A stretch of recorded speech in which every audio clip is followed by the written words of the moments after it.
here, after the introduction part of the chapter Principle of Inheritance, the first topic of the chapter will be inheritance of one gene.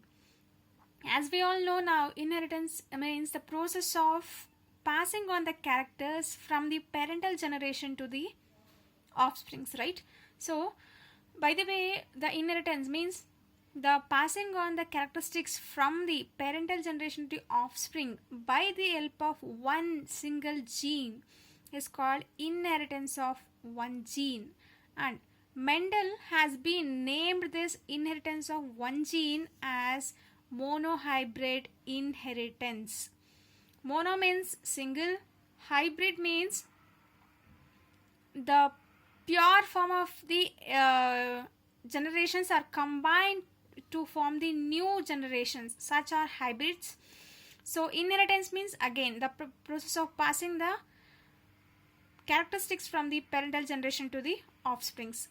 So let us see how this monohybrid inheritance experiment has been proved by Mendel by taking the Pisum sativum or pea plants as the example.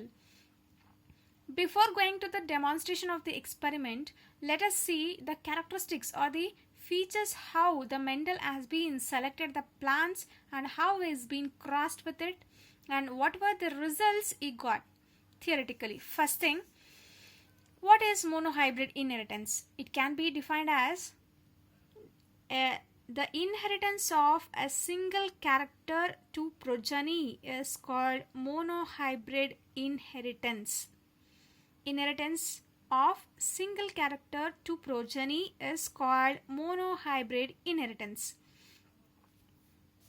Or it can also be defined as the cross between two parents with the pair of contrasting characters is called as monohybrid cross. The cross between two parents with a pair of contrasting characters is known as monohybrid cross. Means ಅಂದರೆ ಒಂದು character, ಈಗ height ಅನ್ನೋದು ಒಂದು character ಆಗಿರುತ್ತೆ. ಆ ಹೈಟಲ್ಲಿ ಒಂದು ಉದ್ದ ಇರುತ್ತೆ, ಇನ್ನೊಂದು ಗಿಡ್ಡ ಇರುತ್ತೆ. ಆ ರೀತಿಯಾದಂಥ ಕ್ಯಾರೆಕ್ಟರಿಸ್ಟಿಕ್ಸ್ನ ಕ್ರಾಸಿಂಗ್ ಓವರ್ ಮಾಡೋದನ್ನ ಮೋನೋಹೈಬ್ರಿಡ್ ಕ್ರಾಸ್ ಅಂತ ಕರೀತಾರೆ. So the inheritance of single characters to progeny is called monohybrid inheritance. Monohybrid cross ಅಂತಂದ್ರೆ crossing between the different alleles or different genes of same character. ಅಂದರೆ ಕ್ಯಾರೆಕ್ಟರ್ ಅಂದರೆ ಹೈಟ್ ಆಯಿತು, alleles ಅಂದರೆ tall ಮತ್ತು dwarf ಆಯಿತು. ಆ ರೀತಿ ಇರುವಂಥ ಒಂದು ಸಿಂಗಲ್ ಕ್ಯಾರೆಕ್ಟರ್ ಒಂದು ಜೀನ್ನ ನೀವು ಕ್ರಾಸ್ ಮಾಡಿ ಮೋನೋಹೈಬ್ರಿಡ್ ಕ್ರಾಸ್ನ ತಗೊಂಡ್ರೆ ಅದೇ ಫಾಲೋಯಿಂಗ್ ಇನ್ಹೆರಿಟೆನ್ಸ್ ಅಂದರೆ ಈ ಒಂದು ಜನ್ರೇಷನಿಂದ ಇನ್ನೊಂದು ಜನ್ರೇಷನ್ಗೆ ಪಾಸ್ ಆನ್ ಆಗುವಂಥ ಅದೇ ಕ್ಯಾರೆಕ್ಟರ್ನ monohybrid inheritance anta karadru. So after this we'll see the features of monohybrid inheritance, how the Mendel has been selected the pea plants. He has selected one pair of contrasting characters. As we all know, he has been experimented based on 7 characters. Before I have been discussed in the last video, right? So in this video in this topic, he has been selected the characteristic of single character. That means the height of the character, height of the pea plants. Stem height. That means he has been crossed with tall and dwarf plants. So here we all know that tall is the dominant character and dwarf will be the recessive character. So tall is taken with a 6 to 7 feet of height. And dwarf plants were 2 to 3 feet height. So first thing, he selected the pair of contrasting characters with the stem height. Next, he selected few plants of pure varieties of both tall and dwarf. He has been selected few plants of pure varieties of both tall and dwarf. No plants were being hybridized over here. All the plants what is being selected for the experiment, those are all of pure forms, wild forms. Next, he collected the seeds from the pure plants. As we all know, for any crossing over or any new generation what we want to get, we need the parental generation. So parental generation seeds he has been collected. Next, after the collection, as we all know, the common thing is he has to transfer, or he has to make them undergoing cross pollination. Later on, so he transformed the pollens of the tall plants to the dwarf plants, or vice versa. That means ಅಂದರೆ ದೊಡ್ಡ ಗಿಡದ pollen ಗ್ರೈನ್ಸ್ನ ತೆಗೆದು ಚಿಕ್ಕ ಗಿಡಕ್ಕೆ ಕೊಟ್ಟಂಥದ್ದು, ಅಥವಾ ಚಿಕ್ಕ ಗಿಡದ pollen ಗ್ರೈನ್ಸ್ನ ತೆಗೆದು ದೊಡ್ಡ ಗಿಡಕ್ಕೆ ಕೊಟ್ಟಂಥದ್ದು. ಎರಡು ರೀತಿಯಲ್ಲಿ ಪಾಲಿನೇಷನ್ ಮಾಡಿದ್ರು ರಿಸಲ್ಟ್ ಸೇಮ್ ಆಗಿರುತ್ತೆ. So he has been cross pollination, he has been done with a cross pollination between tall and dwarf plants. So after this, he covered the flowers buds.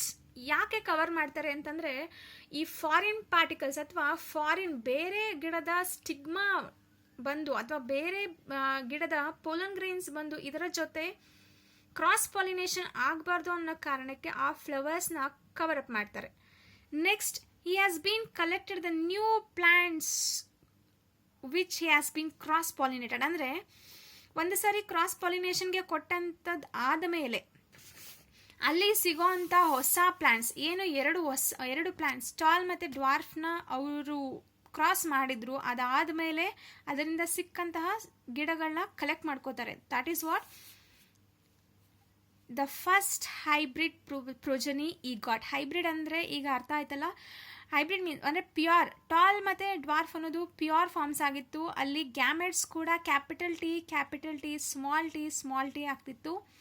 ಆದರೆ ಆ ಎರಡನ್ನು ಕ್ರಾಸ್ ಮಾಡಿದಾಗ ನಮಗೆ pure form of breeds ಉಳ್ಕೊಳ್ಳಲ್ಲ. Will get the hybrid progeny, right? So the first generation what he has got the plants, he has been named as first filial or F1 generation. He is called first filial or F1 generation. So next, by this conclusion, he has been told that the characteristics which expressed phenotypically in the F1 generation is called dominant. ಫಿನೋಟಿಪಿಕಲಿ ಅಂದರೆ ನಮ್ಗೆ ಈಗಾಗಲೇ ಅರ್ಥ ಗೊತ್ತಿದೆ. ಫಿನೋಟಿಪಿಕಲ್ ಅಂದರೆ ಮಾರ್ಫೋಲಾಜಿಕಲ್ features, ನಮ್ಮ ಕಣ್ಣಲ್ಲಿ ನೋಡಬಹುದಾದಂಥ ಕ್ಯಾರೆಕ್ಟರಿಸ್ಟಿಕ್ಸ್ನ phenotypic characters ಅಂತ ಕರೀತಾರೆ. ಅಲ್ಲಿಗೆ ಅವನು ನೋಡಿದಂತಹ ಉದ್ದವಾಗಿರುವಂಥ ಎಲ್ಲ ಪ್ಲ್ಯಾಂಟ್ಸ್ನ F1 ಜನರೇಷನ್ ಅಂತ ಹೇಳ್ದ. ಅದ್ರ ಜೊತೆಗೆ ಅದು ಡಾಮಿನೆಂಟ್ ಕ್ಯಾರೆಕ್ಟರ್ಸ್ ಅಂತ ಹೇಳಿದ್ರು. ನೆಕ್ಸ್ಟ್, ಅದೇ ರೀತಿ ಇನ್ನೊಂದು ಕ್ಯಾರೆಕ್ಟರ್ಸ್ ಯಾವುದು ಸಪ್ರೆಸ್ ಆಗಿತ್ತು ಅಂದರೆ ರೆಸೆಸಿವ್ ಕ್ಯಾರೆಕ್ಟರ್ಸ್ ಯಾವಾಗಲೂ ಸಪ್ರೆಸ್ ಆಗುತ್ತೆ ಡಾಮಿನೆಂಟ್ ಇದ್ದಾಗ. ಆ ರೀತಿ ಸಪ್ರೆಸ್ಡ್ ಕ್ಯಾರೆಕ್ಟರ್ಸ್ನ ಜನರೇಷನ್ ಏನಂತ ಕರೀತಾರೆ? ರೆಸೆಸಿವ್ ಕ್ಯಾರೆಕ್ಟರ್ಸ್ ಅಂತ ಕರೀತಾರೆ. ಸೊ ಈ ಎರಡು ಪ್ಲ್ಯಾಂಟ್ ಟಾಲ್ ಮತ್ತು ಡ್ವಾರ್ಫ್ ಎರಡರಲ್ಲಿ ಟಾಲ್ ಅನ್ನೋದು ಡಾಮಿನೆಂಟ್ ಆಗುತ್ತೆ, ಶಾರ್ಟ್ ಅನ್ನೋದು ಅಥವಾ ಡ್ವಾರ್ಫ್ ಅನ್ನೋದು ರೆಸೆಸಿವ್ ಕ್ಯಾರೆಕ್ಟರ್ ಆಗಿ ರೋಲ್ ಪ್ಲೇ ಮಾಡುತ್ತೆ. ಸೊ ಫಿನೋಟಿಪಿಕಲ್ ಕ್ಯಾರೆಕ್ಟರ್ಸ್ F1 ಜನರೇಷನ್ಗೆ ನಾವು ಅವರಿಗೆ ಬಂದಂಥ ರಿಸಲ್ಟ್ಸಲ್ಲಿ ಎಲ್ಲವೂ ಡಾಮಿನೆಂಟ್ ಆಗೇ ಇತ್ತು. So is concluded that the plants in the F1 generation were completely tall plants. Next, Mendel allowed the F1 generation to self undergo. ಅಂದರೆ ಈಗ ಏನು ಪ್ಯೂರ್ ಫಾರ್ಮ್ ಆಫ್ ಪ್ಲ್ಯಾಂಟ್ಸ್ನ ತೊಗೊಂಡಿದ್ರು, ಅದರಿಂದ ಬಂದಂಥ ಪ್ಲ್ಯಾಂಟ್ಸ್ ಏನಿತ್ತು ಅದನ್ನು ಮತ್ತೆ ಸೆಲ್ಫ್ ಫರ್ಟಿಲೈಸೇಷನ್ಗೆ ಅಲೋ ಮಾಡ್ತಾರೆ. ಅಂದರೆ ಮತ್ತೆ ಈಗ ಹೊಸದಾಗಿ ಬಂದಿರೋ ಪ್ಲ್ಯಾಂಟ್ಸಿಂದ ಅದೇ ಪೋಲನ್ ಗ್ರೈನ್ಸ್ನ ಕ್ರಾಸ್ ಫರ್ಟಿಲೈಸೇಷನ್ ಆಗೋಕ್ಕೆ ಚಾನ್ಸ್ ಕೊಡ್ತಾರೆ. Next, in the next generation he has got the second generation. That means after self-crossing the F1 generation, that of course the next generation should be the second generation, right? So he has been named it as second filial generation. So in the second generation ನಮಗೆ first ಜನರೇಷನಲ್ಲಿ ಏನಾಗಿತ್ತು ಅಂದರೆ ಎರಡು ಪ್ಲ್ಯಾಂಟ್ನ cross ಮಾಡಿದ್ರು, ಆಗ ಮತ್ತೆರಡು plants ಬಂದಿತ್ತು. ಒಂದು tall ಆಗಿತ್ತು ಅಥವಾ ಒಂದು ಡ್ವಾರ್ಫ್ ಆಗಿ ಬಂದಿರಲಿಲ್ಲ. ಎಲ್ಲ ಪ್ಲ್ಯಾಂಟ್ಸು ಬರೀ ಟಾಲ್ ಆಗೇ ಬಂದಿತ್ತು. ಅದೇ F2 ಜನರೇಷನ್ಗೆ ಅವರು ಕ್ರಾಸ್ ಮಾಡಿದಾಗ ಅವರಿಗೆ 4 ಗಿಡಗಳು ಬರುತ್ತೆ. ಅಂದರೆ ಅಲ್ಲಿ 2 ಥರದ ಕ್ಯಾರೆಕ್ಟರಿಸ್ಟಿಕ್ಸ್ನ ನೋಡ್ತಾರೆ. ಅದರಲ್ಲಿ 3 ಟಾಲ್ ಆಗಿರುತ್ತೆ, ಇನ್ನೊಂದು ಡ್ವಾರ್ಫ್ ಆಗಿರುತ್ತೆ. ಎಲ್ಲ ಗಿಡಗಳು ಇಲ್ಲ ದೊಡ್ಡದಾಗಿತ್ತು ಇಲ್ಲ ಗಿಡ್ಡವಾಗಿತ್ತು. ಅದು ಬಿಟ್ಟು ಯಾವುದೇ ಗಿಡಗಳು ಅದ್ರ ಮಧ್ಯ ಹೈಟ್ಗೆ ಬೆಳೆದಿರಲಿಲ್ಲ. So all the plants were height or all the plants were short or dwarf.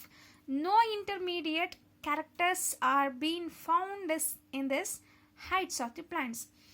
So These are all the main features about how we want to concentrate on to know about the monohybrid inheritance. That means Mendel ಏನು ಮಾಡಿದ್ರು, first ಪ್ಲಾಂಟ್ಸ್ನ ತಗೊಳ್ತಾರೆ. ಅದು ತಗೊಂಡಿದ್ದು ಪೈಸಮ್ ಸಟೈಮಮ್ ಅನ್ನೋ tea plants. ಅದರಲ್ಲಿ ಅವ್ರು ತಗೊಂಡಂಥ characteristics ಯಾವ್ಯಾವುದು ಅಂತಂದರೆ, ಈ has been selected first character as the stem height. Character allelic character ಯಾವುದು ಅಂತಂದರೆ ಸ್ಟೆಮ್ ಹೈಟ್ನ ಸೆಲೆಕ್ಟ್ ಮಾಡ್ಕೊಳ್ತಾರೆ. ಸ್ಟೆಮ್ ಹೈಟಲ್ಲಿ ಕ್ಯಾರೆಕ್ಟರಿಸ್ಟಿಕ್ಸ್ ಟಾಲ್ ಮತ್ತು ಡ್ವಾರ್ಫ್ ಎರಡು ಕಾಂಟ್ರಾಸ್ಟಿಂಗ್ ಕ್ಯಾರೆಕ್ಟರ್ಸ್ನ ತಗೊಳ್ತಾರೆ. ಅದಾದಮೇಲೆ ಫಸ್ಟ್ ಪ್ಯೂರ್ ಬ್ರೀಡ್ಸ್ನ ತಗೊಂಡು ಅದರ ಪೋಲನ್ ಗ್ರೈನ್ಸ್ನ ಸೆಲ್ಫ್ ಕ್ರಾಸಿಂಗ್ ಓವರ್ಗೆ ಕೊಡ್ತಾರೆ. ಆ ಸೆಲ್ಫ್ ಕ್ರಾಸಿಂಗ್ ಓವರ್ ಆದಮೇಲೆ ಅದನ್ನು F1 ಜನರೇಷನ್ ಅಂತ ನೇಮ್ ಮಾಡ್ತಾರೆ. F1 ಜನರೇಷನಲ್ಲಿ ಬಂದಂಥ ಎಲ್ಲ ಗಿಡಗಳು ಉದ್ದವಾಗಿತ್ತು, ಯಾವ ಗಿಡ್ಡವಾಗಿರಲಿಲ್ಲ. ಸೊ ಆಫ್ಟರ್ ದ್ಯಾಟ್ ಅದೇ F1 ಜನರೇಷನಲ್ಲಿ ಬಂದಂಥ ಗಿಡಗಳನ್ನ 2 ಗಿಡಗಳನ್ನ ತಗೊಂಡು ಮತ್ತೆ ಕ್ರಾಸ್ ಫರ್ಟಿಲೈಸೇಷನ್ ಮಾಡ್ತಾರೆ. ಆ ಕ್ರಾಸ್ ಫರ್ಟಿಲೈಸೇಷನ್ ಆದಮೇಲೆ ಬರೋವಂಥ ರಿಸಲ್ಟ್ಸ್ ಅಥವಾ ಬರೋವಂಥ ಗಿಡಗಳಿಗೆ ಅವರು F2 ಜನರೇಷನ್ ಅಂತ ನೇಮ್ ಮಾಡ್ತಾರೆ. F2 ಜನರೇಷನ್ ಅಂತ ನೇಮ್ ಮಾಡಿದ ಆದಮೇಲೆ ಅಲ್ಲಿಗೆ ಅವರಿಗೆ ರೇಷಿಯೋ ಬಂದು 3:1, ಅಂದರೆ 3 ಉದ್ದವಾಗಿರೋ ಪ್ಲಾಂಟ್ಸ್ ಬರುತ್ತೆ, ಒಂದು ಶಾರ್ಟ್ ಆಗಿರೋ ಪ್ಲಾಂಟ್ಸ್ ಬರುತ್ತೆ.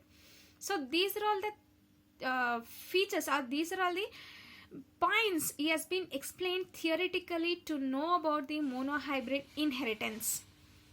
ಈಗ ಎಕ್ಸ್ಪೆರಿಮೆಂಟಲಿ ನೋಡ್ತಾ ಹೋಗೋಣ ಅವರು ಹೇಗೆ ಮೋನೋಹೈಬ್ರಿಡ್ ಇನ್ಹೆರಿಟೆನ್ಸ್ನ ಪ್ರೂವ್ ಮಾಡಿದ್ರು, ಯಾವ ರೀತಿ ಎಲಿಮೆಂಟ್ಸ್ನ ತಗೊಂಡು ಹೇಗೆ ಕ್ರಾಸ್ ಮಾಡಿ, ಮಾರ್ಫಾಲಜಿಕಲಿ ಒಂದೇ ಥರ ಪ್ಲಾಂಟ್ಸ್ ಇದ್ದರು, ಅದರೊಳಗೆ ಜೀನ್ಸ್ ಏನಾದರೂ ವೇರಿಯೇಷನ್ಸ್ ಇದೆಯಾ, ಜೀನ್ಸ್ ವೇರಿಯೇಷನ್ಸ್ ಇದ್ದರೂ ಮಾರ್ಫಾಲಜಿಕಲಿ ಒಂದೇ ಇದೆಯಾ, ಅಥವಾ ಹೇಗೆ ಈ ಮೋನೋಹೈಬ್ರಿಡ್ ಕ್ರಾಸ್ನ ಅಂದರೆ ಒಂದು ಕ್ಯಾರೆಕ್ಟರಿಸ್ಟಿಕ್ ಒಂದು ಜನ್ರೇಷನಿಂದ ಇನ್ನೊಂದು ಜನ್ರೇಷನ್ಗೆ ಹೇಗೆ ಪಾಸ್ ಆನ್ ಆಗುತ್ತೆ ಅನ್ನೋದನ್ನು ಹೇಗೆ ತೋರಿಸ್ಕೊಟ್ರು ಮೆಂಡೆಲ್ ಅನ್ನೋದನ್ನು ಈ ಭಾಗದಲ್ಲಿ ಕಲಿಬೋದು. So the experiment Mendel monohybrid cross. Mendel monohybrid cross ಅರ್ಥ ಗೊತ್ತಿರೋ ಹಾಗೆ, mono means single, hybrid means the two pure forms when it is being crossed it's going to form the hybrid. That means cross means, as you all know, it's crossing over. So Mendel monohybrid cross. Concentrate carefully, it's a 5 marks question, compulsory, and it's also very essential for your competitive exams. Based on these concepts they are going to arise the problematic questions such that you are capable, if you have understood the concepts only then you can answer the questions being arised.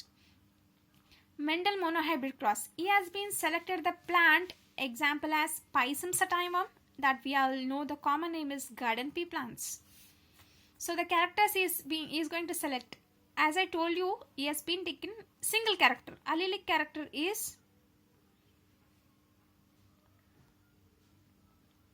height of the plants. Among them the two characters he is going to cross is tallness. The dominant character is capital T, and recessive character is going to name as small t and small t. So two characters are being crossed. One is tallness, other one is dwarfness. Dominant character is named as capital T, and recessive characters are notified as small t. So after this, remember well, first you are going to take the parental generation. we ಅಂದರೆ ಈಗ ನಮಗೆ ಯಾವುದು parental generation, ಯಾವುದು ಹೊಸ breeds ಗೊತ್ತಿಲ್ಲ, but he is been named the first characteristic what is been taken, or the first plants what is been taken, he has been named as, or the pure form of the plants what is been taken for the experiments, he is going to name it as the parental generation. He is going to name it as the parental generation 1. So in this parental generation 1 is going to cross with two plants. As we all know, in monohybrid cross he is going to take about two plants. One is tall, other one is dwarf. So here he is going to take the homozygous male plants and homozygous female dwarf plants. He is going to take male homozygous tall plants and female homozygous dwarf plants, right? So this will be the parental generation. So by the words we can say the homozygous tall plant and homozygous dwarf plant. After this we should know what are all the genotypes, that means what are all the genes are going to be present in this plants, right? So in the next step, he has been notified with the genotype of the plants. The next step is going to name as the genotype of the plants. That means genotype of the plants. As we all know, dominant character is going to notify with the capital letters, right? So the tall plant is being noted with a capital T, and recessive character or the dwarf plants are being notified as small t and the small t. Remember well guys that the parental generation, genotype, everything step on step you should mention very carefully, or else you're going to lose the marks by forgetting these words. So after this, getting the genotype, as we all know in the nature, even though there is presence of gametes, they should undergo meiosis. That means reductional division for the reproduction process, right? They should know the cell or the organism should undergo meiosis process for the separation of the gametes for producing new ones, right? So in same way here, these gametes, here the dominant gametes and the recessive gametes, both are undergoing meiosis process. Both are undergoing meiosis process. As we all know, meiosis means reductional division. ಅಂದರೆ ಈ reduction ಅಂದರೆ ಒಂದು ಪೂರ್ತಿ ಭಾಗ ಇದ್ದಂಥದ್ದು ಅರ್ಧ ಆಗಿ divide ಆಗೋದನ್ನ ಮಿಯಾಸಿಸ್ process ಅಂತ ಕರೀತಾರೆ, ಹೌದಾ? ಹಾಗೆ ಮಿಯಾಸಿಸ್ ಆದಂಥ ಕ್ಯಾರೆಕ್ಟರಿಸ್ಟಿಕ್ಸ್ ಏನಾಗುತ್ತೆ, ಇಲ್ಲಿ ಸಿಂಗಲ್ ಟೀಸ್ ಮತ್ತು ಸಿಂಗಲ್ ಕ್ಯಾಪಿಟಲ್ ಟಿ ಆಗುತ್ತೆ ಮತ್ತು ಸಿಂಗಲ್ ಸ್ಮಾಲ್ ಟಿ ಆಗುತ್ತೆ. ಮಿಯಾಸಿಸ್ ಆದರೆ ಏನಾಯಿತು, ಇದರಲ್ಲಿನ ಅರ್ಧ ಭಾಗ ನಮಗೆ ಕೆಳಗೆ ಉಳ್ಕೊಳ್ಳುತ್ತೆ. ಅದೇ ರೀತಿಲಿ ಇಲ್ಲಿ ಒಂದೇ ಟಿ ಉಳ್ಕೋತು, ಇಲ್ಲೂ ಒಂದೇ ಟಿ ಉಳ್ಕೋತು. So these elements are being named as gametes. These are the gametes. Remember this thing, wherever you are going to write it as the gametes, it should be rounded up. Wherever you are going to write the gametes, it should be rounded up. So here capital T and here it's small t. He has been taken the homozygous tall plants. So yes, the characteristic was dominant characters. So it was presence of two alleles. That means capital T, capital T. Once after these alleles undergoing meiosis process, we are going to get the gametes. In the gametes, no two alleles will be present. Only one allele will be present. So this is single T present over here. So that the formation of gametes has been taken place. F1 generation selection is over. Genotype is also been known, and now after the meiosis, we all know that the gametes are being formed. So after the gametes formation, the nature process is undergoing cross pollination or fertilization, right? Undergoing cross pollination or the fertilization. So here the cross pollination and the fertilization process is being taken place between the dominant character and the recessive character. So the cross pollination between these two characters, the result will be capital T and small t. These characters are going to be present together, but remember well, even though there is presence of dominant character and recessive character, ನೇಚರಲ್ಲಿ ಯಾವಾಗಲೂ dominant ಕ್ಯಾರೆಕ್ಟರೇ ರೋಲ್ನ play ಮಾಡುತ್ತೆ, ಬಿಟ್ಟರೆ ಈ recessive character will be suppressed by this dominant characters. ಯಾವಾಗಲೂ dominant character ಮತ್ತು recessive character ಎರಡು ಜೊತೆಗಿದ್ದರೆ recessive ಕ್ಯಾರೆಕ್ಟರ್ನ dominant character suppress ಮಾಡುತ್ತೆ. Recessive character ಏನಾಗುತ್ತೆ, ತನ್ನ ಕ್ಯಾರೆಕ್ಟರಿಸ್ಟಿಕ್ಸ್ನ ಎಲ್ಲೂ ಎಕ್ಸಿಬಿಟ್ ಮಾಡಲ್ಲ. ಡಾಮಿನೆಂಟ್ ಆಗಿರೋವಂಥ ಕ್ಯಾರೆಕ್ಟರಿಸ್ಟಿಕ್ ರೋಲ್ ಪ್ಲೇ ಆಗುತ್ತೆ. ಸೊ ಈ ಜನರೇಷನ್ ಯಾವುದು ಕ್ಯಾಪಿಟಲ್ ಟಿ ಇತ್ತು ಗ್ಯಾಮೆಟ್ ಮತ್ತು ಸ್ಮಾಲ್ ಟಿ ಗ್ಯಾಮೆಟ್ ಇತ್ತು, ಎರಡೂ ಕಂಬೈನ್ ಆಗಿ ಕ್ರಾಸ್ ಪಾಲಿನೇಷನ್ ಆಗಿ ಫರ್ಟಿಲೈಸೇಷನ್ ಆಗಿ ಯಾವಾಗ ಕ್ಯಾಪಿಟಲ್ ಟಿ ಸ್ಮಾಲ್ ಟಿ ಆಗುತ್ತೆ, ಈ ಜನರೇಷನ್ನ ಅವರು F1 ಜನರೇಷನ್ ಅಂತ ಕರೆದ್ರು.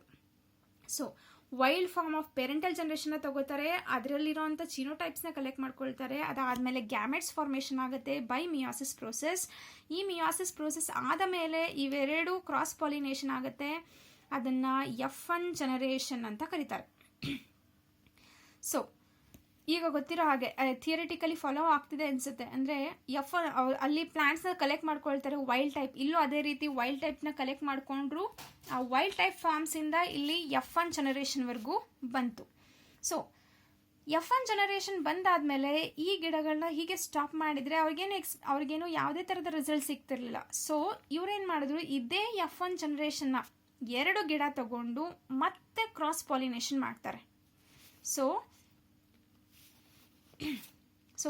ನಾನು ಹೇಳ್ದಾಗೆ ಯಾವುದು ಡಾಮಿನೆಂಟ್ ಕ್ಯಾರೆಕ್ಟರ್ ಮತ್ತು ರೆಸೆಸಿವ್ ಕ್ಯಾರೆಕ್ಟರ್ ಎರಡೂ ಇದ್ದಂಥ ಪಕ್ಷದಲ್ಲಿ ಡಾಮಿನೆಂಟ್ ಕ್ಯಾರೆಕ್ಟರ್ ಏನಿರುತ್ತೆ ಅದೇ ರೋಲ್ ಪ್ಲೇ ಆಗುತ್ತೆ. ಅದಕ್ಕೆ ಫಿನೋಟಿಪಿಕಲಿ ಅಂದರೆ ಮಾರ್ಫಾಲಜಿಕಲಿ ಪ್ಲ್ಯಾಂಟ್ ಇದ್ದಿದ್ದು ಟಾಲ್ ಪ್ಲ್ಯಾಂಟ್ ಆಗಿ ಕಂಡು ಬರ್ತಿತ್ತು. ಅದಕ್ಕೆ ಅದನ್ನು ಮೋನೋಹೈಬ್ರಿಡ್ ಅಂತ ನೇಮ್ ಮಾಡಿ F1 ಜನರೇಷನ್ ಅಂತ ಕರೆದ್ರು. Next is going to cross the F1 generation ಅಂದರೆ 2 F1 ಜನರೇಷನ್ ಪ್ಲಾಂಟ್ಸ್ನ ತಗೊಂಡು ಸೆಲ್ಫ್ ಕ್ರಾಸ್ ಮಾಡ್ತಾರೆ. So the next will be parental generation 2. The next will be parental generation 2. In this generation is going to cross with the F1 generation plants. That means F1 generation ಏನು ಬಂದಿದೆ ನಮಗೆ capital T small T ಈ ರೀತಿಯಾಗಿರುವಂಥ genotypic characteristic plants ಬಂದಿದೆ ಅಲ್ವಾ, ಅದೇ ಪ್ಲಾಂಟ್ಸ್ನ ಇಲ್ಲಿ cross ಮಾಡ್ತಾರೆ. ಅಂದರೆ F1 generation male tall plant, F1 generation female tall plant ಎರಡು ನೆನ್ಪಿಟ್ಕೊಳ್ಳಿ. ಮೇಲ್ ಫೀಮೇಲ್ ಎರಡೂ ಟಾಲ್ ಪ್ಲಾಂಟ್ಸ್ನೇ ಕ್ರಾಸ್ ಮಾಡ್ತಿದ್ದಾರೆ ಇನ್ ದ F2 ಜನರೇಷನ್.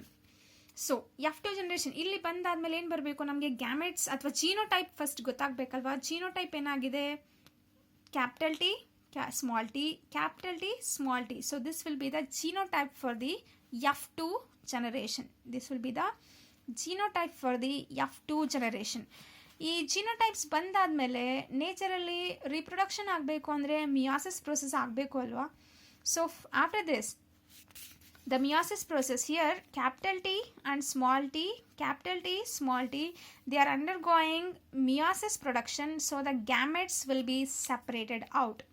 ನೋಡ್ತಿದ್ದೀರಾ, ಗ್ಯಾಮೆಟ್ಸ್ ಸಪ್ರೇಟ್ ಆಗ್ತಿದೆ. ಕ್ಯಾಪಿಟಲ್ ಟಿನ ಸಪ್ರೇಟಾಗಿ ರೌಂಡ್ ಅಪ್ ಮಾಡಿದ್ದೀನಿ, ಸ್ಮಾಲ್ ಟಿ ಸಪ್ರೇಟಾಗಿ ರೌಂಡ್ ಅಪ್ ಮಾಡಿದ್ದೀನಿ. So these gametes have been separated. So they have been undergone the meiosis process and they have been formed the gametes over here in the F2 generation. So ಇಲ್ಲಿ ನಮಗೆ F1 ಜನರೇಷನಲ್ಲಿ ಏನಾಗಿತ್ತು, single characteristic ಇತ್ತು, ಈಸಿಯಾಗಿ combine ಆಯಿತು, ಇಲ್ಲಿಗೆ ನಿಮ್ಗೆ ಗೊತ್ತಾಯಿತು. ಅದೇ F2 ಜನರೇಷನಲ್ಲಿ ಏನಾಗ್ತಿದೆ, 4 ಗ್ಯಾಮೆಟ್ಸ್ ಇದೆ ಈಗ, T small T, capital T small T ಅಂತ. ಹೀಗಿದ್ದಾಗ ನೀವು ಹೆಂಗೆ ಕ್ರಾಸ್ ಪಾಲಿನೇಷನ್ ಮಾಡೋಕ್ಕಾಗತ್ತೆ, we can take the help of Punnett square ಅಥವಾ ಅದನ್ನು ಚಕ್ಕರ್ ಬೋರ್ಡ್ ಅಂತ ಕರೀತಾರೆ.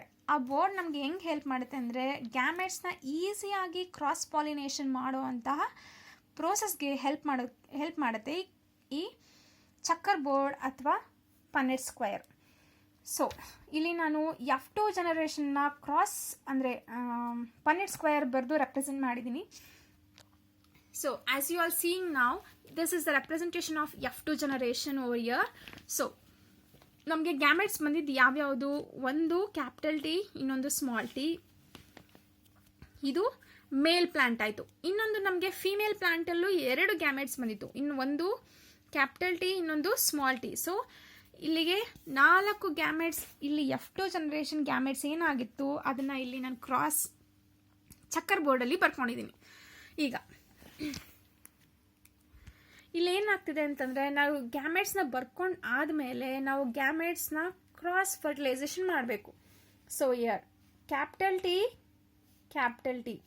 ಇಂಟು ಕ್ಯಾಪಿಟಲ್ ಟಿ, 2 ಕ್ಯಾಪಿಟಲ್ ಇದೆ. ಸೊ ಅದನ್ನು 2 ಕ್ಯಾಪಿಟಲ್ ಟಿ ಅಂತ ಬರ್ಕೋತೀರಾ, ರೈಟ್. ಈ ಕ್ಯಾಪಿಟಲ್ ಟಿ ಕ್ಯಾರೆಕ್ಟರಿಸ್ಟಿಕ್ಸ್ ಏನಾಗಿತ್ತು, ಪೇರೆಂಟಲ್ ಜನರೇಷನ್ ನಾವು ತೊಗೊಂಡಾಗ 2 ಕ್ಯಾಪಿಟಲ್ ಟಿ ಇದ್ದರೆ ಇದು ಪ್ಯೂರ್ ಟಾಲ್ ಪ್ಲಾಂಟ್ ಅಂತ ಕನ್ಸಿಡರ್ ಮಾಡ್ತೀವಿ ಅಲ್ವಾ. ನೆಕ್ಸ್ಟ್ ಇದೇ ಕ್ಯಾಪಿಟಲ್ ಟಿನ ಸ್ಮಾಲ್ ಟಿ ಜೊತೆ ಕಂಬೈನ್ ಮಾಡಿದ್ರೆ, ಕ್ಯಾಪಿಟಲ್ ಟಿನ ಸ್ಮಾಲ್ ಟಿ ಜೊತೆ ಕಂಬೈನ್ ಮಾಡಿದ್ರೆ ನಮಗೆ ಒಂದು ಕ್ಯಾಪಿಟಲ್ ಟಿ ಇನ್ನೊಂದು ಸ್ಮಾಲ್ ಟಿ 2 ಅಲೀಲ್ಸ್ ಫಾರ್ಮ್ ಆಗುತ್ತೆ. ಒಂದು ಗ್ಯಾಮೆಟ್ ಕ್ಯಾಪಿಟಲ್ ಟಿ ಇರುತ್ತೆ, ಇನ್ನೊಂದು ಗ್ಯಾಮೆಟ್ ಸ್ಮಾಲ್ ಟಿ ಇರುತ್ತೆ.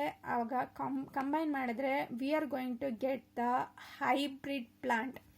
ಇದು ಯಾವಾಗಲೂ ಪ್ಯೂರ್ ಫಾರ್ಮಲ್ಲಿ ಇರೋದಕ್ಕೆ ಸಾಧ್ಯ ಇಲ್ಲ. ಯಾಕೆ ಅಂದರೆ ಯಾವುದೇ pure form of gametes combine ಆಗ್ತಿಲ್ಲ, ಇಲ್ಲಿ ಕಂಬೈನ್ ಆಗ್ತಿರೋದು ಹೈಬ್ರಿಡ್ ಫಾರ್ಮ್. ದಟ್ ಮೀನ್ ಅಂದರೆ ಪ್ಯೂರ್ ಫಾರ್ಮ್ ಅಂತಂದರೆ ಟಾಲ್ ಅಂತಂದರೆ 2 ಕ್ಯಾಪಿಟಲ್ ಟಿ ಇರಬೇಕು, ಡ್ವಾರ್ಫ್ ಅಂದರೆ 2 ಸ್ಮಾಲ್ ಟಿ ಇರಬೇಕು. ಆದರೆ ಇಲ್ಲಿ ಏನಾಗ್ತದೆ, ಒಂದು ಕ್ಯಾಪಿಟಲ್ ಟಿ ಇದೆ, ಇನ್ನೊಂದು ಸ್ಮಾಲ್ ಟಿ ಇದೆ. ಅದಕ್ಕೆ ಇದನ್ನು ಹೈಬ್ರಿಡ್ ಟಾಲ್ ಪ್ಲಾಂಟ್ ಅಂತ ಕರೀತಾರೆ. ಮತ್ತು ಹೈಬ್ರಿಡ್ ಟಾಲ್ ಅಂತ ಯಾಕೆ ಕರೀತಾರೆ, ಇಲ್ಲಿ ರೆಸೆಸಿವ್ ಕ್ಯಾರೆಕ್ಟರ್ ಇದೆ ಮತ್ತು ಡಾಮಿನೆಂಟ್ ಕ್ಯಾರೆಕ್ಟರ್ ಇದೆ. ನಮಗೆ ಗೊತ್ತಿರೋ ಹಾಗೆ ರೆಸೆಸಿವ್ ಕ್ಯಾರೆಕ್ಟರ್ ಜೊತೆ ಡಾಮಿನೆಂಟ್ ಕ್ಯಾರೆಕ್ಟರ್ ಅಥವಾ ಡಾಮಿನೆಂಟ್ ಕ್ಯಾರೆಕ್ಟರ್ ಜೊತೆ ರೆಸೆಸಿವ್ ಕ್ಯಾರೆಕ್ಟರ್ ಯಾವುದೇ ಇದ್ರೂ ಡಾಮಿನೆಂಟ್ ಕ್ಯಾರೆಕ್ಟರೇ ರೋಲ್ ಪ್ಲೇ ಮಾಡುತ್ತೆ, ಬಿಟ್ಟರೆ recessive character always will be suppressed. ಅದಕ್ಕೆ ಇದನ್ನು ಹೈಬ್ರಿಡ್ ಟಾಲ್ ಪ್ಲಾಂಟ್ ಅಂತ ಕರೆದ್ರು. ನೆಕ್ಸ್ಟ್, ಈಗ ಇದ್ರ ಜೊತೆ ಈ 2 ಗ್ಯಾಮೆಟ್ಸ್ನ ಕಂಬೈನ್ ಮಾಡಿ ನಮಗೆ ಈ 2 ರಿಸಲ್ಟ್ ಸಿಕ್ತು. ಇದು ಒಂದು ಗ್ಯಾಮೆಟ್ ಉಳ್ಕೊಂಡಿದೆ. ಸೊ ನಾವು will cross with this gametes. So small T, capital T with small T. So as we know, dominant character and recessive character both are present, so it's been named as hybrid tall plant.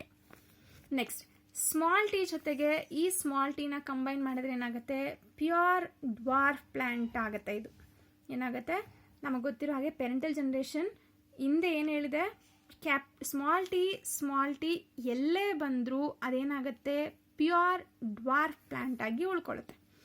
ಅಂದರೆ recessive character ಆಗಿ ಇರುತ್ತೆ. ಅದಕ್ಕೆ ಇದನ್ನು pure dwarf plant ಅಂತ ಕರೆದು. So this is the representation of the checker board or the Punnett square. ಹೆಂಗೆ represent ಮಾಡಿದ್ದಾರೆ, ಇಲ್ಲಿ ಮೇಲ್ ಮತ್ತು ಫಿಮೇಲ್ನ ತೊಗೊಂಡಿದ್ದಾರೆ. ಮೇಲ್ ಗ್ಯಾಮೆಟ್ಸ್ ಯಾವ್ಯಾವುದಿತ್ತು, ಕ್ಯಾಪಿಟಲ್ ಟಿ ಸ್ಮಾಲ್ ಟಿ ಇತ್ತು. ಫಿಮೇಲ್ಗೆ ಯಾವ್ಯಾವುದಿತ್ತು,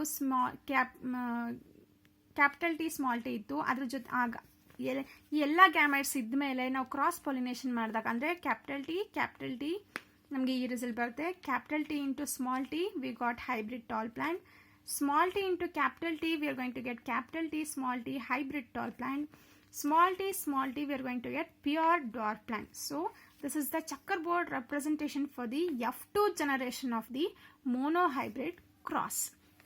ಇದೆಲ್ಲ ಆದಮೇಲೆ ನಮಗೆ ಗೊತ್ತಾಗ್ತಿದೆ, ಅಂದರೆ ನೋಡೋಕ್ಕೆ ಗಿಡ ಹೆಂಗೆ ಕಾಣುತ್ತೆ ಅಂದರೆ ಇದು ಉದ್ದ ಇದೆ, ಇದು ಉದ್ದ ಇದೆ, ಇದು ಉದ್ದ ಇದೆ, ಆದರೆ ಇದು ಮಾತ್ರ ಗಿಡ್ಡವಾಗಿದೆ. ಅಲ್ಲಿಗೆ ಇವು ಮೂರನ್ನು ಉದ್ದವಾಗಿರುವಂಥ ಪ್ಲಾಂಟ್ಸ್ ಅಂತ ಕನ್ಸಿಡರ್ ಮಾಡಿದ್ರೆ ನಮಗೆ 3 ಹೈಟ್ ಪ್ಲಾಂಟ್ಸ್, 1 ಶಾರ್ಟ್ ಪ್ಲಾಂಟ್ ಬರುತ್ತೆ. ಅದಕ್ಕೆ ಇದನ್ನು ಫಿನೋಟಿಪಿಕ್ ರೇಷಿಯೋ ಅಂತ ಕರೆದ್ರು. ಫಿನೋಟಿಪಿಕ್ ಅಂದರೆ ನಮಗೆ ಗೊತ್ತಿರೋ ಹಾಗೆ ಮಾರ್ಫಾಲಜಿಕಲ್ ಕ್ಯಾರೆಕ್ಟರ್ಸ್ ಅಲ್ವಾ. ಅದಕ್ಕೆ ನೆಕ್ಸ್ಟ್ ಏನಾಗುತ್ತೆ, ಈ F2 ಜನರೇಷನ್ ಆದಮೇಲೆ ನಾವು ಫಿನೋಟಿಪಿಕ್ ರೇಷಿಯೋನ ಬರಿಬೇಕಾಗತ್ತೆ. ಫಿನೋಟಿಪಿಕ್ ರೇಷಿಯೋ F2 ಜನರೇಷನ್ದು ಏನಾಗಿದೆ ಅಂತಂದರೆ 3 ಉದ್ದನೆ plants, that means tall plants is to 1 dwarf plant. What we got, ಇಲ್ಲಿ ಗೊತ್ತಾಗ್ತದಲ್ಲ, 3 ಉದ್ದವಾಗಿರೋ ಪ್ಲಾಂಟ್ಸ್ ಇದೆ, ಇನ್ನೊಂದು ಶಾರ್ಟ್ ಪ್ಲಾಂಟ್ ಇದೆ. So 3:1 is the phenotypic ratio of the F2 generation between monohybrid crossed plants. ನೆನ್ಪಿಟ್ಕೊಳ್ಳಿ, 3:1 is the phenotypic ratio of F2 generation in monohybrid cross. ಆಯಿತು. ಈಗ ನಮಗೆ ಒಂದು ಕ್ಯಾರೆಕ್ಟರಿಸ್ಟಿಕ್, ಅಂದರೆ ಒಂದು ಆರ್ಗ್ಯಾನಿಸಮ್ ಯಾವುದನ್ನೇ ತಗೊಂಡ್ರು 2 ರೀತಿ ನೋಡ್ಬೋದು. ಒಂದು ಫಿನೋಟಿಪಿಕಲಿ ನೋಡ್ಬೋದು, ಇನ್ನೊಂದು ಜೀನೋಟಿಪಿಕಲಿ ನೋಡ್ಬೋದು. ನಮ್ಗೆ ಗೊತ್ತಿರೋ ಹಾಗೆ ಈಗ ನಾವು ಫಿನೋಟಿಪಿಕ್ ನೋಡಾಯ್ತಲ್ವಾ, ಹಾಗೆ ಜೀನೋಟಿಪಿಕ್ನ ನೋಡೋಣ. ಇದರಲ್ಲಿ ಯಾವ್ಯಾವ ಥರದ ಜೀನ್ಸ್ ಇದೆ, ಸೇಮ್ ಜೀನ್ಸ್ ಇದೆಯಾ, ಇಲ್ಲ. ಕ್ಯಾಪಿಟಲ್ ಟಿ ಇದೆ, ಕ್ಯಾಪಿಟಲ್ ಸ್ಮಾಲ್ ಟಿ ಇದೆ. ಹಾಗಿರ್ಬೇಕಾದ್ರೆ ಜೀನೋಟಿಪಿಕ್ ರೇಷಿಯೋ ಏನಾಯಿತು ನೋಡೋಣ. Genotypic ratio of monohybrid cross will be 1:2:1. ಹೇಗೆ ಅಂದರೆ ಇಲ್ಲಿ ಕ್ಯಾಪಿಟಲ್ ಟಿ ಇದೆಯಾ, ಇದು ಮತ್ತೆಲ್ಲರೂ ರಿಪೀಟ್ ಆಗಿದೆಯಾ, ಇಲ್ಲ. So this will be 1. Next genotypes ಏನಾಗಿದೆ, ಕ್ಯಾಪಿಟಲ್ ಟಿ ಸ್ಮಾಲ್ ಟಿ ಆಗಿದೆ. ಇಲ್ಲೂ ಸೇಮ್ ಥಿಂಗ್ ರಿಪೀಟ್ ಆಗಿದೆ, ಬೇರೆಲ್ಲೂ ರಿಪೀಟ್ ಆಗಿಲ್ಲ. ಅದಕ್ಕೆ ಇದನ್ನು 2 ಅಂತ ಬರೆದ್ರು. ನೆಕ್ಸ್ಟ್ ಇಲ್ಲಿ ಉಳ್ಕೊಂಡಿರೋದು ಸ್ಮಾಲ್ ಟಿ ಮಾತ್ರ, ಅದು ಒಂದೇ ಇದೆ, ಬೇರೆಲ್ಲೂ ರಿಪೀಟ್ ಆಗಿಲ್ಲ. This is the recessive character. So ಅದನ್ನು 1 ಅಂತ ಬರೆದ್ರು. 1:2:1. ಸೊ ಗೈಸ್ ರಿಮೆಂಬರ್ ವೆಲ್, ನೀವು ಫಿನೋಟಿಪಿಕ್ ರೇಷಿಯೋ ಜೀನೋಟಿಪಿಕ್ ರೇಷಿಯೋ ಇಷ್ಟನ್ನು ಪ್ರೂವ್ ಮಾಡಿ ಫಿನೋಟಿಪಿಕ್ ರೇಷಿಯೋ ಬರೀಲಿಲ್ಲ ಅಂದರೆ you are going to lose marks even here. That means ಇಲ್ಲಿ 3:1 ಅನ್ನೋದು ಫಿನೋಟಿಪಿಕ್ ರೇಷಿಯೋ ಆಗುತ್ತೆ, 1:2:1 ಅನ್ನೋದು ಜಿನೋಟಿಪಿಕ್ ರೇಷಿಯೋ ಆಗುತ್ತೆ. So this is the experimental way how the Mendel has been proved the monohybrid cross by taking the pea plants as the example. ಅರ್ಥ ಆಗ್ತಿದೆ ಅಲ್ವಾ? So I'm going to repeat the experiment in this session. Here the Mendel has been selected the pea plants. As we all know, Pisum sativum is the scientific name of the pea plants. He is going to take the pure breeds, that means wild breeds, that will be dwarf on the tall plants. So he has been selected the allelic character as the height of the plant to prove the monohybrid cross. He has been taken the parental generation as the monohybrid tall plant, that will be the male, and here the homozygous dwarf plant, that will be the recessive character. Next, for this the genotypes will be capital T and small t as the recessive characters. Genotype is dominant character ge capital T represent ಮಾಡಿದ್ರು, small t ನ recessive ಅಥವಾ suppressed ಕ್ಯಾರೆಕ್ಟರಿಸ್ಟಿಕ್ಗೆ name ಮಾಡಿದ್ರು, ಅದನ್ನು notify ಮಾಡಿದ್ರು. ಅದಾದಮೇಲೆ ನಮಗೆ ಜಿನೋಟೈಪ್ಸ್ ಇದ್ಮೇಲೆ next ಅದು ಹೊಸ ಜನರೇಷನ್ ಆಫ್ ಫಾರ್ಮೇಷನ್ ಆಗಬೇಕು ಅಂತಂದರೆ ರಿಯಾಕ್ಷನ್ ಯಾವುದಾಗಬೇಕು ಅಥವಾ ಪ್ರೋಸೆಸ್ ಯಾವುದಾಗಬೇಕು ನೇಚರಲಿ ಅಂದರೆ ಇಟ್ ಈಸ್ ಮಿಯಾಸಿಸ್. ಅಂದರೆ ನಮಗೆಲ್ಲ ಗೊತ್ತಿರೋ ಹಾಗೆ ಮಿಯಾಸಿಸ್ ಅಂದರೆ ರಿಡಕ್ಷನ್ ಆಗುತ್ತೆ. ಇದು ಒಂದು ಜೀನ್ ಇದ್ದಿದ್ದು ಹಾಫ್ ಆಗಿ ಡಿವೈಡ್ ಆಗುತ್ತೆ, ಅಂದರೆ 2 ಅಲೀಲ್ಸ್ ಇರುವಂಥದ್ದು ಒಂದು ಗ್ಯಾಮೆಟ್ ಆಗಿ ಫಾರ್ಮೇಷನ್ ಆಗುತ್ತೆ, ಅಲ್ಲಿಗೆ ಗ್ಯಾಮೆಟ್ಸ್ ಫಾರ್ಮೇಷನ್ ಆಗುತ್ತೆ. So single T capital T small T ಎಲ್ಲಿ ನೆನ್ಪಿಟ್ಕೊಳ್ಳಿ, ಗ್ಯಾಮೆಟ್ಸ್ ಎಲ್ಲೇ ಬರೆದ್ರೂ ಅದು ರೌಂಡ್ ಆಫ್ ಆಗಿರಬೇಕು. Next by the cross pollination, ಈ 2 ಗ್ಯಾಮೆಟ್ಸ್ ಫಾರ್ಮೇಷನ್ ಆದಮೇಲೆ ಕ್ರಾಸ್ ಪಾಲಿನೇಷನ್ ಆಗಬೇಕಲ್ವ ಹೊಸ ಜನರೇಷನ್ ಫಾರ್ಮೇಷನ್ ಆಗೋದಕ್ಕೆ. ಸೊ ಈ capital T small T cross fertilisation ಆಗುತ್ತೆ, ಪಾಲಿನೇಷನ್ ಆಗಿ ನಮಗೆ F1 ಜನ್ರೇಷನ್ ಸಿಗುತ್ತೆ. F1 ಜನ್ರೇಷನಲ್ಲಿ ಕ್ಯಾಪಿಟಲ್ ಟಿ ಸ್ಮಾಲ್ ಟಿ ಬರುತ್ತೆ. ಕ್ಯಾಪಿಟಲ್ ಟಿ ಸ್ಮಾಲ್ ಟಿ ಇದ್ದಾಗ ಏನಾಗುತ್ತೆ ಅಂದರೆ ರೆಸೆಸಿವ್ ಕ್ಯಾರೆಕ್ಟರ್ ಯಾವಾಗಲೂ ರೋಲ್ನ ಪ್ಲೇ ಮಾಡಲ್ಲ, ಡಾಮಿನೆಂಟ್ ಕ್ಯಾರೆಕ್ಟರ್ ತನ್ನ ಕ್ಯಾರೆಕ್ಟರಿಸ್ಟಿಕ್ನ ತೋರಿಸುತ್ತೆ. ಸೊ ದ ಫಿನೋಟಿಪಿಕ್ ರೇಷಿಯೋ ಅಥವಾ ಫಿನೋಟಿಪಿಕ್ ಕ್ಯಾರೆಕ್ಟರ್ಸ್ ಏನು ತೋರಿಸುತ್ತೆ ಅಂದರೆ ಪ್ಲಾಂಟ್ ಅದು ಟಾಲ್ ಪ್ಲಾಂಟ್ ಅಂತ ತೋರಿಸುತ್ತೆ. ಅದಕ್ಕೆ ಅದನ್ನು ಮೋನೋಹೈಬ್ರಿಡ್ F1 ಜನರೇಷನ್ ಅಂತ ಕರೀತಾರೆ ಮೆಂಡೆಲ್. ನೆಕ್ಸ್ಟ್ ಈ F1 ಜನ್ರೇಷನ್ಗೆ ಸ್ಟಾಪ್ ಮಾಡಿದರೆ ನಮಗೆ ಪ್ಲಾಂಟ್ಸ್ ಯಾವ ರೀತಿ ಬೆಳೆಯುತ್ತೆ ಅಂತ ಗೊತ್ತಾಗ್ತಿರಲಿಲ್ಲ. ಬೇರೆ ಬೇರೆ ಜನ್ರೇಷನ್ನ ಕ್ರಾಸಿಂಗ್ ಓವರ್ ಮಾಡಿದಾಗಷ್ಟೇ ಗೊತ್ತಾಗುತ್ತೆ ಯಾವ ಜನ್ರೇಷನ್ ಹೇಗಿರುತ್ತೆ ಅಂತ. ಸೊ ಇವರು F1 ಜನ್ರೇಷನಲ್ಲಿ ಬಂದಂಥ ಪ್ಲಾಂಟ್ಸ್ನ ಸೆಲ್ಫ್ ಪಾಲಿನೇಷನ್ ಮಾಡ್ತಾರೆ, ಅಂದರೆ ಸೇಮ್ ಅದೇ ಥರದ plants capital T small T ಅಂತ ಏನಿದೆ ಅದೇ ಥರದ 2 ಪ್ಲಾಂಟ್ಸ್ನ ತಗೊಂಡು F2 ಜನರೇಷನ್ ಫಾರ್ಮೇಷನ್ಗೆ ತಗೊಳ್ತಾರೆ. ಅಲ್ಲಿಗೆ ಇವರು ಪೇರೆಂಟಲ್ ಜನರೇಷನ್ 2 ಅಂತ ನೇಮ್ ಮಾಡ್ತಾರೆ. ಪೇರೆಂಟಲ್ ಜನರೇಷನ್ 2 ಅಂತ ನೇಮ್ ಮಾಡಿ F1 ಟಾಲ್ ಪ್ಲಾಂಟ್ ಒಂದು ಮೇಲ್ ಇನ್ನೊಂದು ಫೀಮೇಲ್ ಪ್ಲಾಂಟ್ನ ಕ್ರಾಸಿಂಗಿಗೆ ತಗೊಳ್ತಾರೆ. ಕ್ರಾಸಿಂಗಿಗೆ ತೊಗೊಂಡಾದ್ಮೇಲೆ ಅದ್ರ ಜಿನೋಟೈಪ್ಸ್ನ ನೇಮ್ ಮಾಡ್ತಾರೆ. ಕ್ಯಾಪಿಟಲ್ ಟಿ ಸ್ಮಾಲ್ ಟಿ ಇಲ್ಲಿ ಬಂದಿರೋದು ಅದೇ ಅಲ್ವಾ ರಿಸಲ್ಟ್ ನಮಗೆ, ಕ್ಯಾಪಿಟಲ್ ಟಿ ಸ್ಮಾಲ್ ಟಿ ಅದನ್ನೇ ಇಲ್ಲಿ ನೋಟಿಫೈ ಮಾಡ್ತಾರೆ. ಈ ನೋಟಿಫಿಕೇಶನ್ ಆದಮೇಲೆ ನಮಗೇನಾಗುತ್ತೆ, ಜಿನೋಟೈಪ್ಸ್ ಇದ್ದಿದ್ದು it should undergo meiosis process, right. So meiosis ಆಗಿ ನಮಗೆ ಅಲೀಲ್ಸ್ ಗ್ಯಾಮೆಟ್ಸ್ ಆಗಿ ಡಿವೈಡ್ ಆಗುತ್ತೆ, ಇಲ್ಲಿ ಗ್ಯಾಮೆಟ್ಸ್ ಫಾರ್ಮೇಷನ್ ಆಗುತ್ತೆ. ಸೊ ರಿಮೆಂಬರ್ ವೆಲ್, ನಾನು ಎಲ್ಲ ಕಡೆನೂ ಕರೆಕ್ಟಾಗಿ ನೋಟಿಫೈ ಮಾಡಿದ್ದೀನಿ. ಪೇರೆಂಟಲ್ ಜನರೇಷನ್ 1ಇಂದ ನೆಕ್ಸ್ಟ್ ಜಿನೋಟೈಪ್ ಆದಂಥದ್ದು, ಜಿನೋಟೈಪ್ ಆದಮೇಲೆ ಗ್ಯಾಮೆಟ್ಸ್ ಆದಂಥದ್ದು, ಗ್ಯಾಮೆಟ್ಸ್ ಆದಮೇಲೆ F1 ಜನ್ರೇಷನ್ ಇದ್ದಿದ್ದು ಸೆಲ್ಫ್ ಕ್ರಾಸಿಂಗ್ ಆಗುತ್ತೆ. ಪೇರೆಂಟಲ್ ಅದಾದಮೇಲೆ ಈ F1 ಜನ್ರೇಷನ್ ಏನು ಕ್ರಾಸ್ ಮಾಡ್ತಾರೆ ಅದನ್ನು ಪೇರೆಂಟಲ್ ಜನರೇಷನ್ 2 ಅಂತ ನೇಮ್ ಮಾಡ್ತಾರೆ. ನೆಕ್ಸ್ಟ್ ಅದರದ್ದೇ ಜಿನೋಟೈಪ್ಸ್ನ ನೇಮ್ ಮಾಡ್ತಾರೆ. ಆ ಜಿನೋಟೈಪ್ಸ್ ಆದಮೇಲೆ ಗ್ಯಾಮೆಟ್ಸ್ ಬರುತ್ತೆ. ಈ ಎಲ್ಲ ಪದಗಳನ್ನ ಕರೆಕ್ಟಾಗಿ ಮೆನ್ಷನ್ ಮಾಡಿರಬೇಕು while you are going to write up with these experiment in your exams. So then F2 ಜನರೇಷನಲ್ಲಿ ಏನಾಗುತ್ತೆ, ನಮಗೆ 4 ಗ್ಯಾಮೆಟ್ಸ್ ಬರೋದ್ರಿಂದ ಅಲ್ಲಿ ಕ್ರಾಸ್ ಮಾಡೋಕ್ಕೆ ನಮ್ಗೆ ಸ್ವಲ್ಪ ಕಷ್ಟ ಆಗುತ್ತೆ ಅಥವಾ ಕನ್ಫ್ಯೂಷನ್ ಆಗುತ್ತೆ. ಆ ಕನ್ಫ್ಯೂಷನ್ಸ್ನೆಲ್ಲ ಕ್ಲಿಯರ್ ಮಾಡಿ ನಮಗೆ ಕರೆಕ್ಟಾಗಿ ನೆಕ್ಸ್ಟ್ ಜನ್ರೇಷನ್ ಏನಾಗಿದೆ ಅಂತ ತಿಳ್ಕೋಬೇಕು ಅಂತಂದರೆ we can take the help of Punnett square at the checker board. ಅದಕ್ಕೋಸ್ಕರ ಈ ಪನೆಟ್ ಸ್ಕ್ವೇರ್ ಅಥವಾ ಚಕ್ಕರ್ ಬೋರ್ಡ್ ಹೆಲ್ಪ್ನ ತೊಗೊಂಡಿದ್ದೀವಿ. ಇಲ್ಲಿ ಮೇಲ್ ಫೀಮೇಲ್ ಕ್ರಾಸ್ ಫರ್ಟಿಲೈಸೇಷನ್ ಆಗುತ್ತೆ. ಇಲ್ಲಿ ಮೇಲು ಫೀಮೇಲ್ ಕ್ರಾಸ್ ಫರ್ಟಿಲೈಸೇಷನ್ ಆದಾಗ ಮಿಯಾಸಿಸ್ ಆಗಿ ನಮಗೆ ಬಂದಿರೋ ಅಂಥ ಗ್ಯಾಮೆಟ್ಸ್ನ ನಾನಿಲ್ಲಿ ನೋಟಿಫೈ ಮಾಡಿದ್ದೀನಿ. Capital T small T, capital T small T. So ಎರಡನ್ನ ಕಂಬೈನ್ ಮಾಡಿದಾಗ ಕ್ಯಾಪಿಟಲ್ ಟಿ ಕಂಬೈನ್ ಆದಾಗ ಪ್ಯೂರ್ ಟಾಲ್ ಪ್ಲಾಂಟ್ ಆಗುತ್ತೆ. ಕ್ಯಾಪಿಟಲ್ ಟಿ ಸ್ಮಾಲ್ ಟಿ ಆದಾಗ ಹೈಬ್ರಿಡ್ ಪ್ಲಾಂಟ್ ಆಗುತ್ತೆ. ಸ್ಮಾಲ್ ಟಿ ಕ್ಯಾಪಿಟಲ್ ಟಿ ಆದಾಗ ಹೈಬ್ರಿಡ್ ಪ್ಲಾಂಟ್, ಮತ್ತು ಸ್ಮಾಲ್ ಟಿ ಆದಾಗ ರೆಸೆಸಿವ್ ಪ್ಲಾಂಟ್ಸ್ ಆಗುತ್ತೆ, ಅದು ಪ್ಯೂರ್ ಡ್ವಾರ್ಫ್ ಆಗಿರುತ್ತೆ. ನಮ್ಗೆ ಇಲ್ಲಿ ಗೊತ್ತಿರೋ ಹಾಗೆ ಇಲ್ಲಿ ಕ್ಯಾಪಿಟಲ್ ಟಿ ಇದ್ದಾಗ ಇದು pure form of the plants, ಅಂದರೆ ನಾವು ವೈಲ್ಡ್ ಟೈಪ್ ಅಥವಾ ಪ್ಯೂರ್ ಫಾರ್ಮ್ ಆಫ್ ಜನರೇಷನ್ ತಗೊಂಡಾಗಲೂ ಹೀಗೆ ಇತ್ತು. ಅದಕ್ಕೆ ಇದನ್ನು ಪ್ಯೂರ್ ಟಾಲ್ ಪ್ಲಾಂಟ್ ಅಂತ ನೇಮ್ ಮಾಡಿದ್ರು. ಬಟ್ ಇದು ಚೇಂಜ್ ಆಗಿದೆ, F1 ಜನರೇಷನ್ ಏನಿತ್ತು ಅದು ಬಂದಿದೆ, ಅದಕ್ಕೆ ನಮಗಿದು ಹೈಬ್ರಿಡ್ ಪ್ಲಾಂಟ್ಸ್ ಆಗುತ್ತೆ. ಇದು ಹಾಗೆ ಹೈಬ್ರಿಡ್ ಪ್ಲಾಂಟ್ ಆಗುತ್ತೆ. ನೆಕ್ಸ್ಟ್ ಇದು ಪ್ಯೂರ್ ಡ್ವಾರ್ಫ್ ಪ್ಲಾಂಟ್ ಆಗುತ್ತೆ. So as we know small T ಅಂದರೆ ರೆಸೆಸಿವ್ ಕ್ಯಾರೆಕ್ಟರ್, ಅದು ಡಾರ್ಫ್ ಪ್ಲಾಂಟ್ ಆಗುತ್ತೆ. ಈ ರೀತಿ ಆದಮೇಲೆ ನಮಗೆ ಯಾವುದೇ ಆರ್ಗ್ಯಾನಿಸಮ್ಸ್ ಅದು ಮಾರ್ಫಾಲಜಿಕಲಿ ಹೆಂಗೆ ಕಾಣುತ್ತೆ, ಜಿನೋಟಿಪಿಕ್ ಹೆಂಗಿರುತ್ತೆ ಅದನ್ನು ಗೊತ್ತಾಗಬೇಕಲ್ವಾ. ಅದನ್ನು ನಾವು ಫಿನೋಟಿಪಿಕ್ ರೇಷಿಯೋ ಮತ್ತು ಜಿನೋಟಿಪಿಕ್ ರೇಷಿಯೋ ಅಂತ ಮೆಂಡಲ್ ನೇಮ್ ಮಾಡಿ, phenotypic ratio of the monohybrid cross will be 3:1 and genotypic ratio will be 1:2:1. ನೆನ್ಪಿಟ್ಕೊಳ್ಳಿ, ಈಗ ಫಿನೋಟಿಪಿಕ್ ರೇಷಿಯೋ ಅಂದರೆ ನಮಗೆ ಕಣ್ಣಲ್ಲಿ ನೋಡ್ಬೋದಾದಂಥದ್ದು, ಅಂದರೆ ಆ ಗಿಡ ಹೇಗೆ ಕಾಣುತ್ತೆ ಅಂತ. ಅದು 3 ಟಾಲ್ ಕಾಣಿಸ್ತಿತ್ತು, 1 ಡ್ವಾರ್ಫ್ ಕಾಣಿಸ್ತಿತ್ತು. This should be compulsorily notified while you are writing in your exams. Next genotypic ratio ಏನಾಯಿತು ಅಂದರೆ 1:2:1 ಬಂತು. ಇಲ್ಲಿ ಗ್ಯಾಮೆಟ್ಸ್ನ ನೇಮ್ ಮಾಡಬೇಕಾಗತ್ತೆ ಅಂತ, ಅಲೀಲ್ಸ್ ಏನು ಬಂದಿದೆ ಅದನ್ನು ನೇಮ್ ಮಾಡಬೇಕಾಗತ್ತೆ. ಇಲ್ಲಿ ನೋಡ್ಕೊಳ್ಳಿ, ಕ್ಯಾಪಿಟಲ್ ಟಿ ಏನು ಅಲೀಲಿಕ್ ಕ್ಯಾರೆಕ್ಟರ್ಸ್ ಏನಿದೆ ಅದನ್ನು ಇಲ್ಲಿ ನೋಟಿಫೈ ಮಾಡಿದ್ದೀನಿ. So by this monohybrid cross are the monohybrid inheritance of Mendel, or the experiment being proved by Mendel to know about the monohybrid cross is being proved by this. I'll stop the session over here. ಅಂದರೆ ಇದಾದ ಮೇಲೆ the next topic will be followed with test cross. ಈ test cross ಅಂದರೆ ಏನು, ಆ test ಕ್ರಾಸ್ನ ಯಾಕೆ ಮಾಡಿದ್ರು ಅಂತಂದರೆ ಈ ಮೋನೋಹೈಬ್ರಿಡ್ ಕ್ರಾಸ್ ವೆರಿಫೈ ಮಾಡಿ ಅದು ಹೇಗೆ ಆಗ್ತಿದೆ ಅನ್ನೋದನ್ನು ತಿಳ್ಕೊಳ್ಳೋದಕ್ಕೋಸ್ಕರ ಅವರು ಟೆಸ್ಟ್ ಕ್ರಾಸ್ನ ಮಾಡ್ತಾರೆ. That will be followed up with the next session. Thank you.